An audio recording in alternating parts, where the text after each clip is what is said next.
Joining us now, we have investigative reporter John Solomon and Executive Vice President of The Hill that he is, Gregg Jarrett, #1 New York Times best author, The Russia Hoax, the illicit scheme to clear Hillary Clinton and frame Donald Trump. John, your big breaking story is Steele stunning pre-FISA confession. Informant needed Trump dirt before the election. We had a timeline. And we have State Department, apparently, connections and meetings and other things that we didn't know before. That's absolutely right. In fact, these documents, according to Devin Nunes, were kept from the House Intelligence Committee. Senate and House Judiciary Committees tell me they also never got these documents. So for 2.5 years, a significant communique with the central FBI witness in the Russia case was kept from Congress. And there may have been a good reason, and here's why. It shows very overtly Steele told the State Department that he had a client who needed to get all this dirt on Trump out by the election day. In other words, his mission wasn't an intelligence operative. It wasn't an FBI informant. It was a political hack job. And he was very overt about it. It's the opening statement that the State Department woman wrote in her notes about his intentions. And it was so important she literally opened her notes saying it. If the State Department could figure that out, within a few minutes with Christopher Steele, an hour-long meeting, you would think the FBI could have figured that out before they used him to justify the FISA, before they used his uncorroborated dossier as the primary evidence, and before they vouched for his credibility, claiming under oath they had no derogatory information about Christopher Steele. I'm going to be able to report tomorrow more documents that have now been discovered belatedly show that the government did have derogatory information. Specifically, Christopher Steele was in violation of his FBI informant agreement before the FISA warrant was issued, and he may also have had some of his information overtly debunked, meaning it was proven false before the FISA. So rather than the FISA relying on an unverified dossier, we are going to be able to show tomorrow that part of his dossier and information was actually debunked before it was used in the FISA warrant. That's how bad these belatedly discovered documents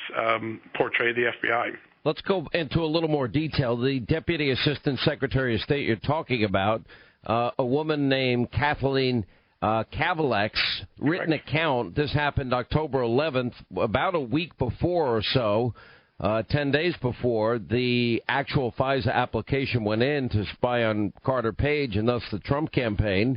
Anyway, right. This was a meeting with Christopher Steele himself, right. Who was funded by Hillary Clinton. And she makes a confession in all of this that, in fact, that this needs to be released because I've got to get it out before the election. I got to get this dirt out on Donald Trump. And basically, 10 days before the FBI used the now discredited dossier. Now, we also have closed-door testimony that I think corroborates this, although in many ways you're right. This is the first direct evidence that we have. But Bruce Orr's recollection and his testimony behind closed doors confirm the same. And that even brings us back a little earlier that Bruce Orr told all the people in the upper echelon of the State Department, the FBI, and for whatever reason, even Mueller's pit bull, Andrew Weissman, was briefed on this as well, that the dossier was unverified, paid for by Hillary Clinton, and created by a guy, Christopher Steele, that absolutely loathed and hated Donald Trump. Yeah, that's exactly right. And so we had that body of evidence from the handwritten notes and testimony of Bruce Orr.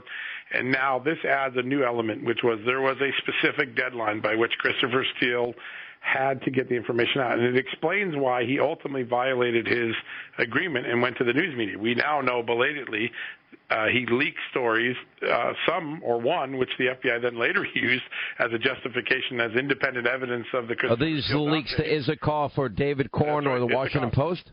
Yeah, Isikoff and Korn are the two, and they used Isikoff as a corroborating piece of evidence when, in fact, it was the same piece of evidence. It was the same sourced evidence, right? Yeah, exactly. So very significant issue here. But what's really important now is how much more did they know was wrong with this? So if we can now show there's not an iota of doubt that the FBI knew and the government knew that this guy had a political motive and an election deadline, what else was wrong in his dossier before they went to the court? The status has always been it was unverified, right? I think we're going to know tomorrow for the first time that there was specific information disproven before the dossier was used and a specific violation revealed by before Steele's dossier was done. So Steele committed a violation of his informant agreement before he went. And quite frankly, most of the people I'm talking to today say the mere fact he went to the State Department was a violation of the FBI agreement. You're not supposed to go tell anyone what you're working on or release any of that evidence. So that's a very big, important point. Now, a big development happened since I was on your show last night, Sean. Remember, the document was almost entirely redacted except for that tantalizing line. Well, today the FBI has agreed to unredact the large portions of this document. So we're going to get to see a lot more of it tomorrow. That's a big development. Remember, this document was unclassified, and then a few days ago, the FBI decided to suddenly retroactively declare it was classified and keep us from reading the whole document. Tomorrow, you'll be able to see. And this is what document in particular? The Kathleen Kavalek's notes. Mm-hmm. Yeah, so we should be able to see it. And what else was that? It sort of was interesting, Gregg Jarrett, too, because it's similar to the Freedom of Information Act request that was put in by Judicial Watch, and we start reading the reaction of the FBI to the Hillary Clinton email server scandal when they only tested 40 emails, and out of the 44 were top secret classified. And they were like, oh, my God, this is going to have profound implications on American foreign policy and potentially hurt sources and methods. What is your reaction to Steele's, pre-FISA confession that this is all political? And we now know a lot of the dossier was debunked before it was used in the application. I learned for the first time that on top of a FISA warrant apparently is the word verified. In other words, what is below is verified to be true. Oh, yeah. There's a verification certification. And on the very top of the front page, it says verified. So incredible, groundbreaking, and important discovery by John Solomon, as his usual reporting. This is really key. We know that Hillary Clinton's campaign and the DNC were paying for the phony Russian Steele dossier against Trump, but they wanted their money's worth.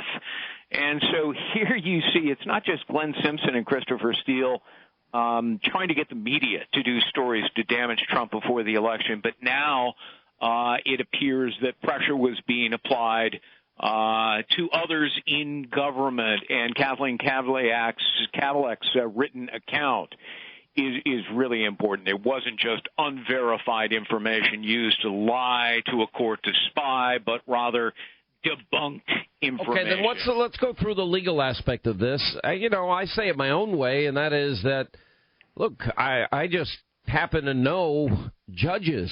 It's really funny. Yeah. I met Judge Judy one day, and I asked her, when people are not respectful to the bench, how do you react to that? You should have seen her face. It was like a visceral reaction. And it's basically you show courts and court judges the respect they've earned and deserved. And that would be, yes, Your Honor, no, Your Honor, yes, sir, no, sir, yes, ma'am, no, ma'am. And anything short of that is you better watch out. The first time I appeared in front of a federal judge as a defense attorney scared the hell out of me because the judge was tough. He wanted the truth. He didn't want anything varnished in any way. And, sort of put the fear of God in you. Well, that would be the same with the FISA court. I suspect they have all right, I want you to, when we come back, I want you to tell us the crimes, though, that are in play here. Now that we know a lot of the information was debunked and also political and was not part and became such a big part of the application process in FISA, okay? All right, as we continue, John Solomon is with us. A new investigative report out in the Hill about Christopher Steele and the stunning pre-FISA confession that the informant needed Trump dirt before the election. That makes it political, number one. And number two, he's trying to get all the help that he can get. Gregg Jarrett is an attorney and, of course, the author of the best-selling book, The Russia Hoax. All right, so we have all this information. I want to look on the legal side of John's report, Gregg Jarrett, and that is that Now we know that there was a fraud perpetrated on the court, and it had to be premeditated, knowing what we now know about John's report, and knowing that Christopher Steele himself didn't stand by his own dossier.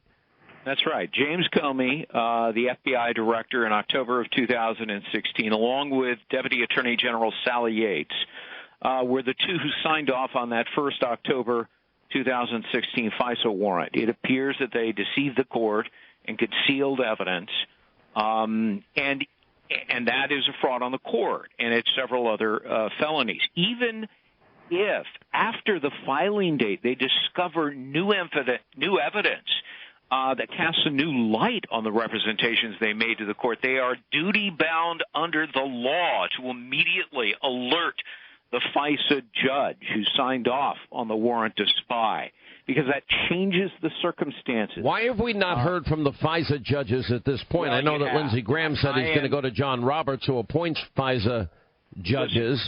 The FISA judges have, I believe, met with Horowitz, the Inspector General, and turned over the evidence they have and the suspicions they have, the misrepresentations that were made, and I suspect that will be a very pivotal part of the Inspector General's report, which will be coming out very soon. Yeah, and let's go a little bit into what you're coming out with tomorrow. Is this more evidence? For example, the Deputy Assistant Secretary of State, Kathleen Kavalek, her written account about Christopher Steele going to the State Department, is it more State Department contacts or other contacts in the government that Steele had, John Solomon? It is State Department, more State Department documents, but also her notification to the intelligence community of what her concerns were. And I think when we're done tomorrow or next week, much like Gregg's book predicted and had right months and months ago, footnote 8 of page 15 of the FISA warrant, the original FISA warrant dated October 21st, 2016, will be one of the most important pieces of evidence. And that says? It says the FBI, under oath, said that this Christopher Steele's, quote, reporting has been corroborated, and 2, he's been deemed to be reliable, and 3, quote, the FBI is unaware of any derogatory information concerning Mr. Steele. Those 3 statements are likely to have been likely to be proven false when these new round of documents come out. And the penalty for that, Gregg Jarrett? Well, it's depending upon the felony, it's up to 10 years, could be longer. You've got multiple felonies. Do you see anybody being involved in this conspiracy to commit fraud on the court getting away with it? I don't see how. I mean, look, that footnote is on page 159 of my book, and you read it now in light of what we know, and it's clear they were lying to the court. All right, thank you both. You have that right. You really did. Yeah. Thank you. Well, great work by both of you. John Solomon, look forward to your report tomorrow. Gregg Jarrett, thank you for your great analysis as always.